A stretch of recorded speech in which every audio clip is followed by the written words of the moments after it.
Hello friends, welcome to our channel CSC study. Last video में हम जो कर रहे थे टॉपिक प्रोग्राम कंट्रोल आयो।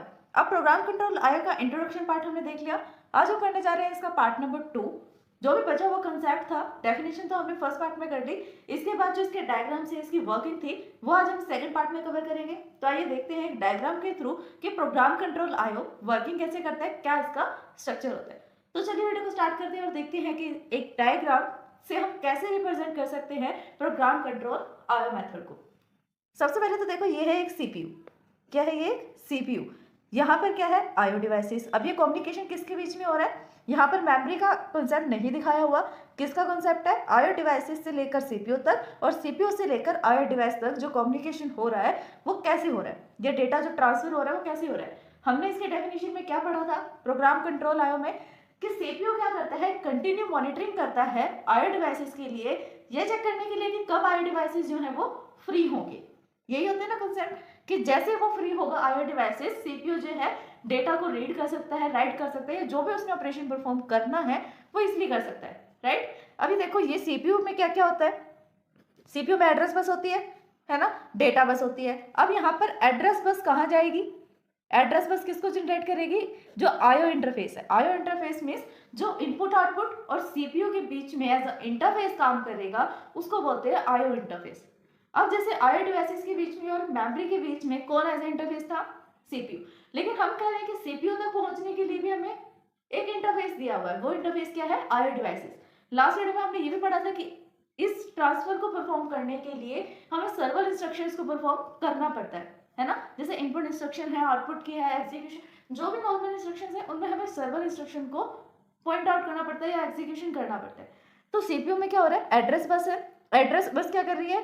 किसकी तरफ पॉइंट आउट कर रही है? आयो डिवाइसेस की तरफ, जो आयो इंटरफेस है। फिर डेटा कहाँ से रिसीव कर रही है? डेटा बस आयो इंटरफेस से डेटा रिसीव कर रही है सीपीयू तक पहुंचाने के लिए, है ना। क्योंकि इसका देखो कहाँ पर एरो जो है, किसकी तरफ डेटा ट्रांसफर हो रहा है? सीपीयू की तरफ। लेकिन एड्रेस किसकी तरफ जा रहा है? आयो डिवाइसेस की तरफ। अब सीपीयू क्या कर सकता है? एड्रेस सेंड कर सकता है, जो भी उसने ऑपरेशन परफॉर्म करना है, जिस ऑपरेंड पे करना है, या किसी भी चीज का एड्रेस, क्योंकि सारा काम किस पे परफॉर्म होता है? 0 1 पे, और 0 1 कहीं ना कहीं मेमोरी में स्टोर होता है, तो उसका एड्रेस जनरेट करना पड़ेगा। तो ये एड्रेस बस क्या करती है? एड्रेस को कंटेन करती है ना। फिर नेक्स्ट आयो रीड। आयो read means input output read operation. अब सीपीयू एड्रेस जनरेट कर सकता है, रीड ऑपरेशन परफॉर्म कर सकता है आयो पे, और राइट ऑपरेशन परफॉर्म कर सकता है, ठीक। और लास्ट काम वो क्या कर सकता है? इंटरफेस के थ्रू इनपुट डिवाइस से डेटा ले सकता है by using the data bus. ये तो हुई बात सीपीयू की कि वो क्या कर सकता है, कहाँ से इनपुट ले सकता है, या कहाँ इनपुट दे सकता है और आउटपुट कहाँ से ले सकता है। अब बात करते हैं कि आयो इंटरफेस। आयो इंटरफेस क्या कर रही है यहाँ पर? आयो इंटरफेस के अंदर क्या क्या है? एक तो एड्रेस रिकॉर्डर है, डेटा रजिस्टर है, नेक्स्ट एक फ्लैग बिट है स्टेटस रजिस्टर के साथ। अब एड्रेस रिकॉर्डर आयो इंटरफेस में क्या कर रहा है? क्या काम है यहाँ पर एड्रेस रिकॉर्डर का? कि जो भी एड्रेस जनरेट हो रहा है सीपीयू के थ्रू, सीपीयू जो एड्रेस जनरेट कर रहा है वो एड्रेस डिकोड हो जाए एड्रेस रिकॉर्डर में। और सीपीयू के अंदर जो एड्रेस जनरेट हो रहा है या सीपीयू एड्रेस जनरेट कर रहा है ताकि वो आयो डिवाइसेस से कम्युनिकेट कर सके, तो उसके लिए डिकोडर भी तो चाहिए ना उसके मैसेज को डिकोड करने के लिए। अब सीपीयू जो मैसेज भेज रहा है वो किसी और फॉर्म में है, आयो डिवाइसेस तक जो इंस्ट्रक्शन जा रही है वो किसी और फॉर्म में जा रही है, तो बीच में ऐसा कोई ना कोई डिकोडर या एनकोडर तो होगा ना जो उसको डिकोड कर रहा है या एनकोड कर रहा है ना। अब जो आयो डिवाइसेस सेंड करेगा डेटा उसके लिए भी डिकोडर होगा, और सीपीयू जो सेंड कर रहा है उसके लिए भी सेम डिकोडर है, एड्रेस डिकोडर। एड्रेस डिकोडर का काम क्या है? एड्रेस को डिकोड करना जो सीपीयू दे रहा है, एड्रेस। फिर है डेटा रजिस्टर। अब डेटा रजिस्टर क्या करेगा? सिंपल काम, डेटा को सेव करेगा। डेटा रजिस्टर का मीनिंग यही होता है ना, डेटा को सेव करने वाला रजिस्टर। नेक्स्ट है स्टेटस रजिस्टर। अब स्टेटस रजिस्टर क्या करता है?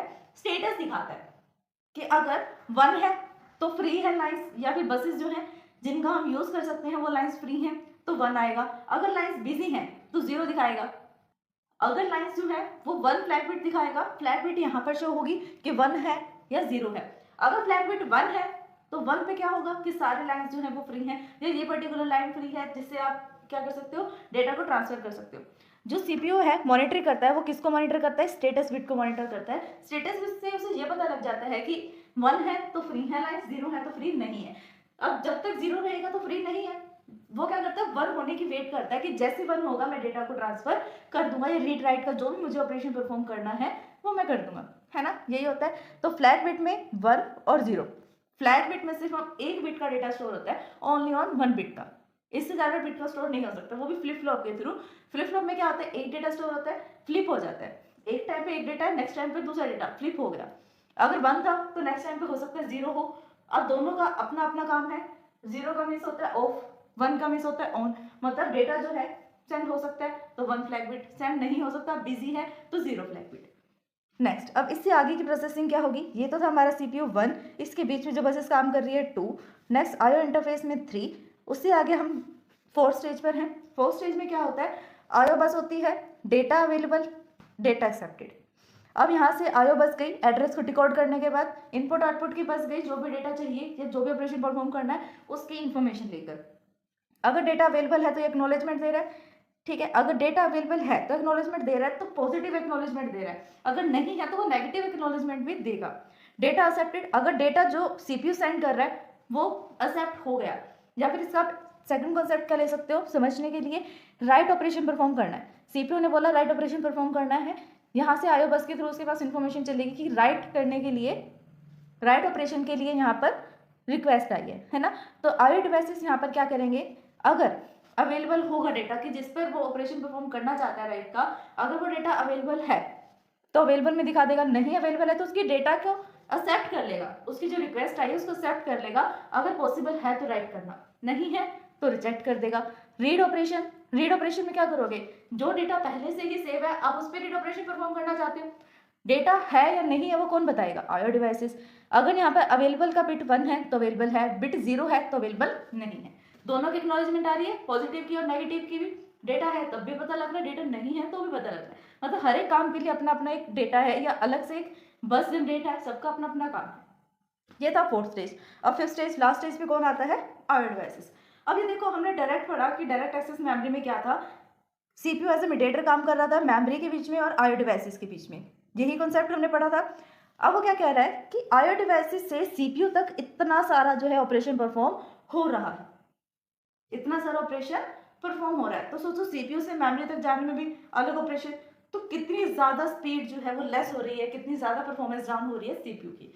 तो ये इसकी डिसएडवांटेज है। डिसएडवांटेज नंबर 2 कि बहुत सारे ऑपरेशंस को हमें परफॉर्म करना पड़ता है, बहुत सारे बसेस के थ्रू हमें ट्रैवल करना पड़ता है, डेटा को, हो सकता है डेटा लॉस भी हो सकता है या कुछ भी, तो इससे क्या हुआ, टाइम वेस्टेज हो रहा है, इतना ज़्यादा जो है मॉनिटर करने में भी डेटा जा रहा है, टाइम जा रहा है CPU का, और साथ साथ डेटा को ट्रांसफर करने में भी टाइम लग रहा है। अगर आप डेटा को सेंड करने के लिए, लेकिन डेटा को सेंड करते टाइम पे आपको इतना कुछ करना पड़ रहा है, तो इसीलिए इस प्रोसेस में क्या है, टाइम वेस्टेज।